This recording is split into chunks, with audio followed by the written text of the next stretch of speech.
গণহত্যার বিচার এবং টাকা ফেরত আনা, এটা একটা চলমান প্রক্রিয়া। এই প্রক্রিয়ার মধ্যে নির্বাচন হতে হবে, নির্বাচিত সরকার প্রতিষ্ঠা করতে হবে।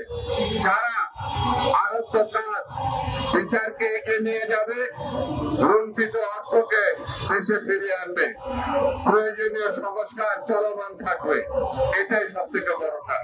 সেই জন্য বন্ধুরা, আজকে স্পষ্ট করে বলে, গণতন্ত্র নিয়ে যদি কেউ টালবাহানা করে, নির্বাচন নিয়ে যদি কেউ টালবাহানা করে, তাহলে বুঝতে হবে তারা স্বৈরতন্ত্র এবং বেশিরভাগকে ফিরিয়ে আনতে চাচ্ছে। সেই জন্য আমাদেরকে সাবধান থাকতে হবে। তারেক রহমান সাহেবের বেশিরভাগ মুক্ত করেছে বাংলাদেশকে, তার নেতৃত্বে বাংলাদেশের নির্বাচিত